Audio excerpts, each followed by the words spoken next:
আমাদের দেশে তো সবসময় দেখে এসেছি অনলাইন ওয়েবসাইটগুলোতে জামা কাপড় কিনলে রিটার্ন অপশন থাকে, ওনারা জিনিসটা ফেরত নিয়ে যান এবং যথাযথ সময় টাকা ফেরত দিয়ে দেন।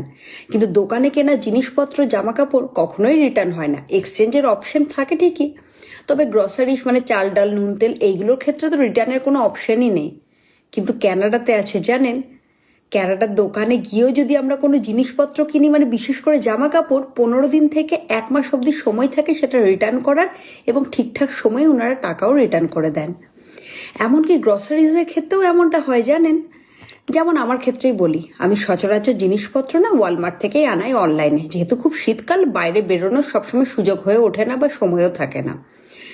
তখন অনলাইনে যে কোনো গ্রসারিজ আনার পরে যদি বুঝতে পারি জিনিসটা quality up to the mark নয়, অর্থাৎ খুব একটা ভালো নয়, বা আমার লিস্টের বাইরে এক্সট্রা কোনো জিনিস ওনারা পাঠিয়ে দিয়েছেন, বা কোনো জিনিস অ্যাবাউট টু এক্সপায়ার, অর্থাৎ জিনিসটার ডেট প্রায় পেরিয়ে যাবে, কিছুদিনের মধ্যে এক্সপায়ার করে যাবে, বা খাবার খুব একটা যোগ্য নয়, সেক্ষেত্রে ওনাদের যদি অনলাইনে রিটার্ন অপশন চুজ করি, ওনারা কিন্তু সঙ্গে সঙ্গে টাকা ফেরত দিয়ে দেন। 2 থেকে 3 দিনের মধ্যে অ্যাকাউন্টে টাকা রিটার্ন চলে আসে।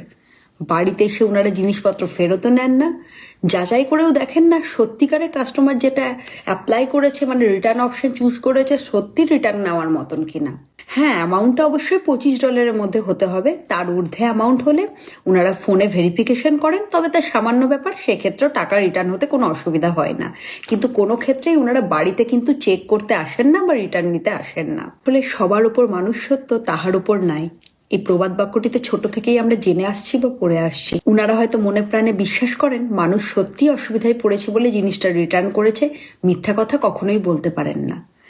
এই যে জনসাধারণের প্রতি উনাদের অগাধ বিশ্বাস, সেটা কিন্তু একদিনে তৈরি হয়নি। ক্যানাডাবাসী নিজেদের সেই জায়গা তৈরি করেছেন। আসলে আমরা সকলেই চেষ্টা করি সৎ পথে চলার, বিশ্বাস জুগিয়ে চলার। কিছু ক্ষেত্রে হয়তো এক্সেপশনাল থাকতে পারে, তবে তা অতি সামান্য। ম্যাক্সিমাম মানুষ কিন্তু ভীষণ সৎ, মন থেকে ভালো। কোনো জিনিস রিটার্ন করতে কখনোই অসুবিধায় পড়তে হয়নি।